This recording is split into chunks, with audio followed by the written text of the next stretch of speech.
COVID-19 has impacted our lives in no small way. Businesses shut down, loss of jobs, and even the film industry could recount their losses as it stalled most of their productions, distributions, and all. On the show today, we will be discussing how COVID-19 has impacted the film industry. Hello and welcome to Let's Talk. My name is Olujoke Mosaku. The topic is how has COVID-19 impacted the film industry? Mr. Gbenga Ajana is a filmmaker and he is here to fill us in. So stay with us.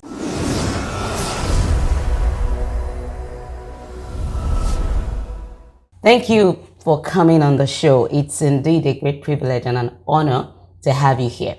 Thank you very much for having me. Okay, so how would you rate film productions, release, and acceptance before COVID-19? Well, basically, the Nigeria we knew before the whole pandemic hit is quite different. And I think even to this very moment, everybody is just trying to adjust and manage the situation as best as they can. But one fact cannot be denied that every sector has lost a substantial stream of revenue, and the movie industry is not left out. As a matter of fact, I think in terms of entertainment, the movie industry is mostly affected by the pandemic. So it's only fitting that a lot of production, there was a huge production decline during the pandemic and even after the pandemic, because now we're having issues of, even to this very moment, having issues to do a whole medical checkup before you get people on set to shoot a particular project. Whereas back then, people didn't need to be concerned about getting medical check before you bring people together to shoot a project. And besides that, there's also an issue, a partner's issue of trying to eliminate stories that has to do with the large capacity. For instance, you're trying to shoot a movie that you need a crowd or you need a large amount of people to pose for a particular scene. Now, this is a challenge because right now you can't gather a lot of people in a particular place, or you can't even get a lot of people in a particular place without doing some medical check and so on and so forth. So, and even if you're going to put that in place, you find out that it's going to cost you more money. So largely, every aspect has been affected.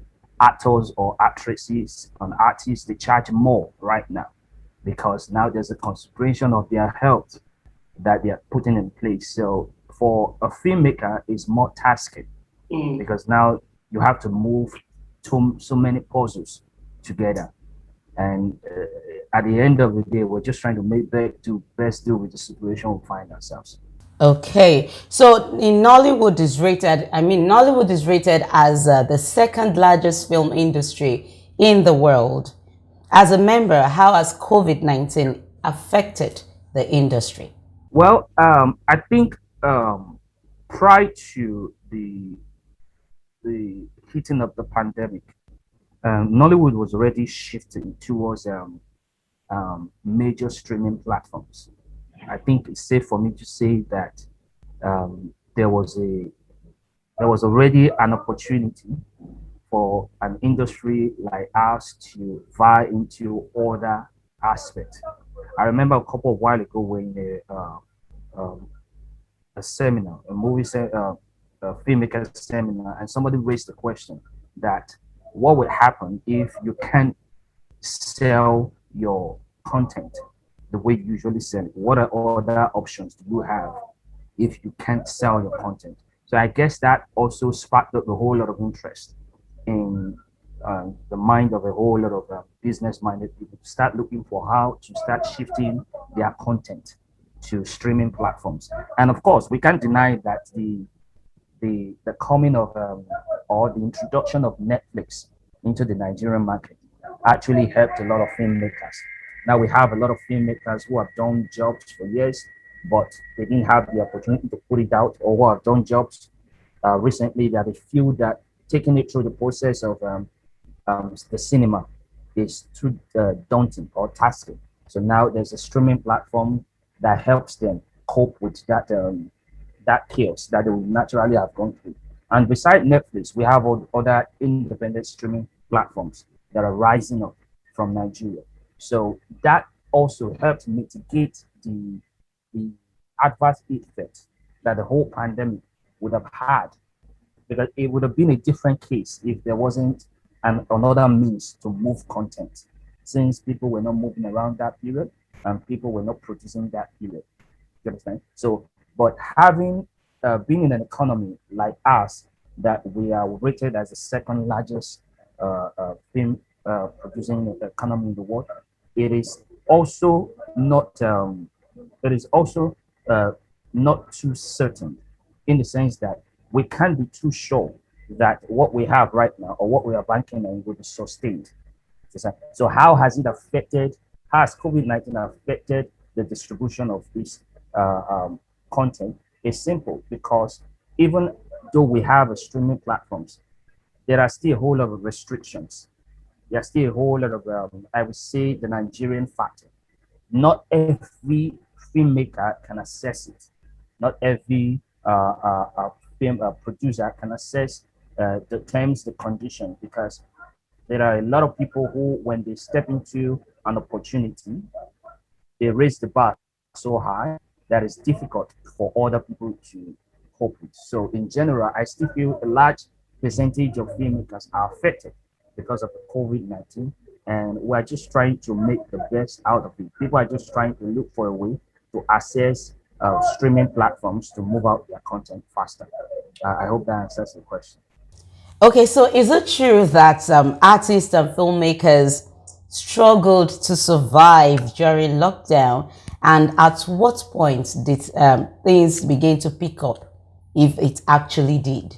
I wouldn't say struggle. I think it depends on whose perspective you're looking at that from. I won't say struggle, because I think that once you make a decent living from content creation in general, you should be able to create a sort of lifestyle for yourself that you can sustain. So I have a degree in economics, so I'm big on building a lifestyle that you can sustain over a period of time. So in irrespective of the pandemic that would hit, I feel that if most artists has done their their job properly during the time that things were good and nice, and they won't have to struggle. They won't have to struggle, because even if productions were not really at 100%, there were still some productions still going on. Do you understand? But all I understood was that maybe what we'll say is that the frequency of the jobs were not coming in as it used to come in. But the question of a lot of artists were struggling, I think that is a question of the kind of lifestyle you choose as an individual to live, because everyone there's no secret. Everyone all over the world had to come into a mindset that during this pandemic, because we're not sure at that time when it was going, when the whole lockdown was going to end, and so on and so forth. I think the consciousness that would have been in everybody's mind was how to focus their expenditure on the bare essentials and cut down. Besides, now you can say for active in terms of music, there were not a lot of gigs. Because there were no shows. Shows were bound. Gatherings were bound. Comedians had issues because they could not organize their comedy concert and so on and so forth. Actors, maybe everything was not just coming in. But in the midst of all this, I still saw a lot of people taking advantage of the internet, of the media. People were trying to build content online. I think one of the whole thing that the pandemic did for artists or creators in general is that it gave them an idea, and it gave them a sense of need for them to create a presence online that they could feed off if the worst comes to the worst, or if the world has to experience something more dangerous like this. If your survival as a business minded person is based on daily interaction, because COVID-19 has proven that there is no telling how much we can sustain that process if the world keeps going through this phase back to back. So I would still reiterate that um, I don't think the phrase that artists were struggling is because of the pandemic. I think it's just a personal lifestyle and a personal choice. Okay, perhaps there were some shorts and productions that actually happened during lockdown. I'm sure that a whole lot of actors and actresses might not want to take up some roles, especially the romantic roles, because nobody would want to have a romantic contact with anybody that is that is on set, because in the first instance these people are not family, and with what the situation is at the moment, nobody would want to go overboard or to put their life at risk because they want to make money. So in this instance, did you at any point have such a challenge in actually depicting some roles? I remember saying that the pandemic affected generally actors because there was an issue of gathering people in one place, and that also affected the cost and the price that actors would price or would give for a role as against what they would have charged originally before the pandemic. So I think is a personal decision. A lot of people or a lot of productions I work with still observe the COVID-19 protocol, as in if they had to be any intimate role, like you pointed out, everybody on crew, especially those playing let me just say, everybody on crew has to go through the corona test, the COVID-19 test. So, and we're not just talking about the temperature check, we're talking about days before people had to go into quarantine. Do you understand? Or I sorry, isolation. That's the word. People had to go into isolation, and people had to take the test days before and make sure that there were minimal contact. Now, personally, for me, I wasn't offered any of those intimate roles during that period. So, truthfully, I would say it didn't occur to me. Maybe perhaps if I was offered, I would have thought carefully about it. I'll probably have toned it down. But I think now that you mention it, I think basically most productions that were shot that period, most of the scripts were built or written in a way that there will be no need, or there will not be too much need for that kind of intimacy. So that's the way you can write the story that still depicts emotional or affection without actually having to have the whole intimate process. So I think most of those things were written, or those that were not written, I want to believe that everyone involved must have gone through basic corona COVID-19 test. And be that as it may, it still would not affect, or it still would not stop the actor from charging a little bit excess, because now he or she is taking a certain level of risk amidst all the whole happening. One thing I won't know for certain is that actors are not playing right now. Actors, actresses, they are not playing right now because they now are putting a whole lot of risk in their job, as regards back then when there was not much risk as in terms of health. So now I think is a necessity for them to be sure that the other person doesn't carry the virus. Okay, let's quickly go on this quick break, and when we come back, we continue from there. So stay with us.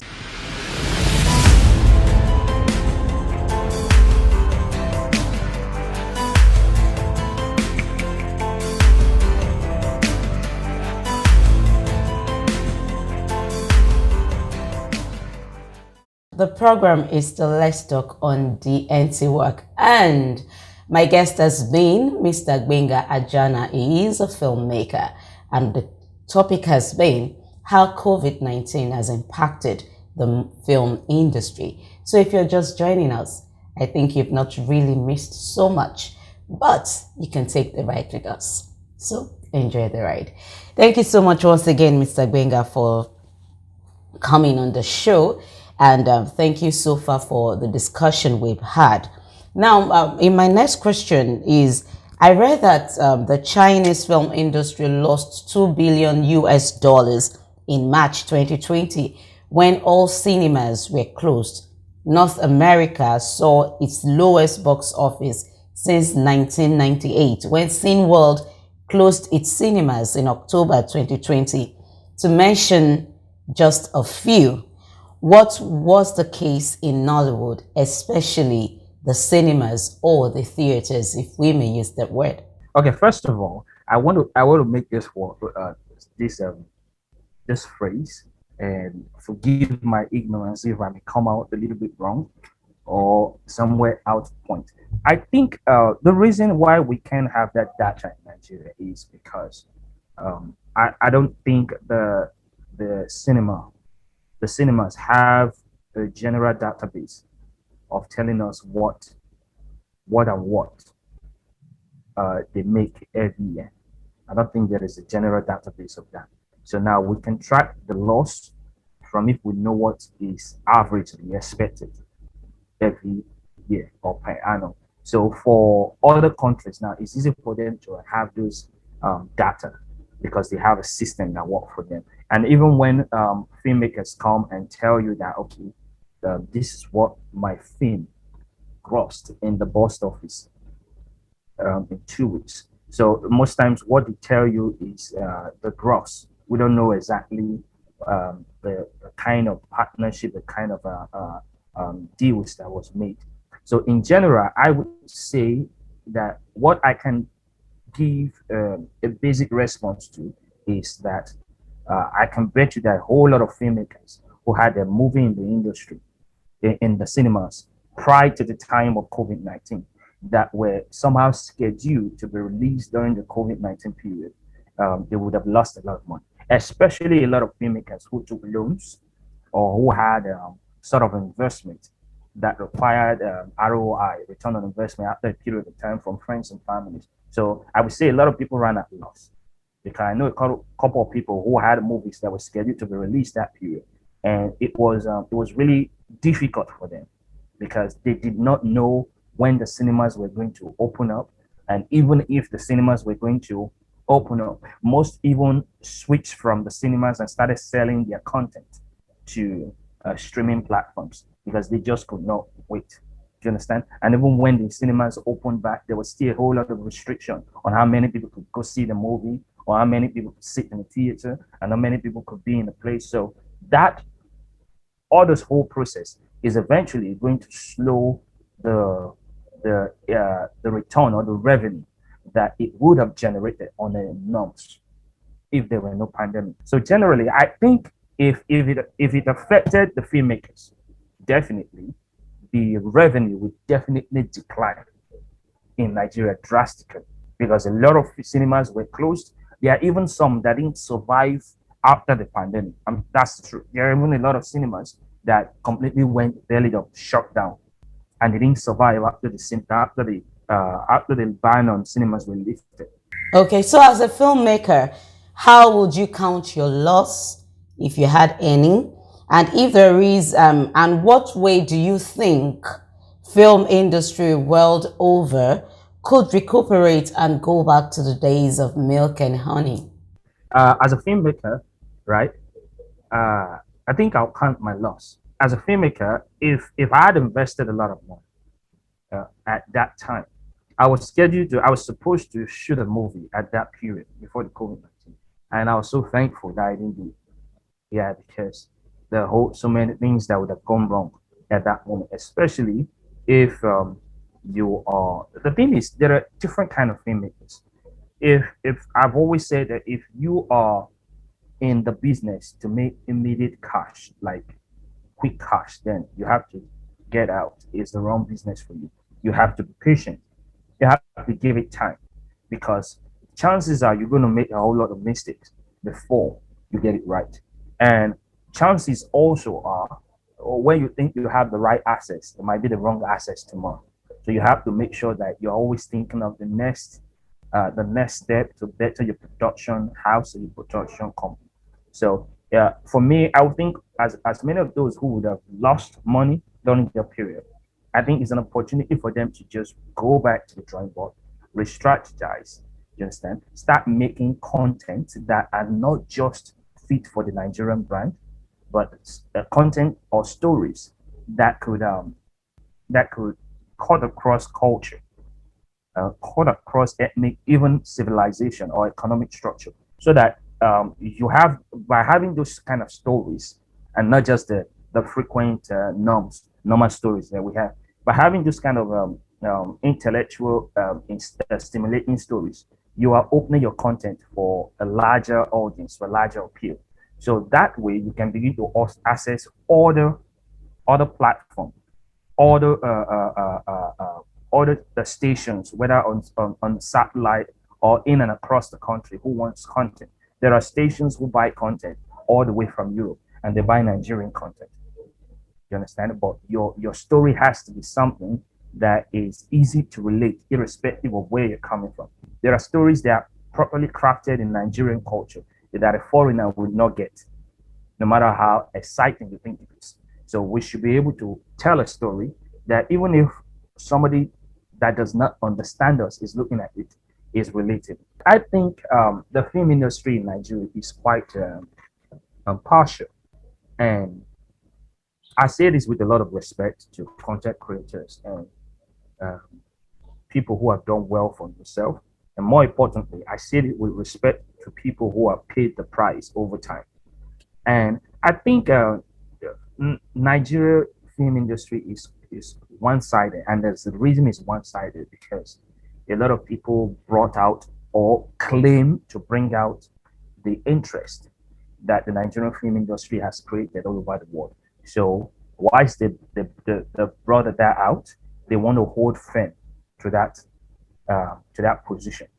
They don't want to let it go. They don't want to see the need to get other people involved in it. But I would say that filmmakers should really focus on partnership. And that's something we don't really do much in Nigeria. And I think that's the reason that people struggle so much.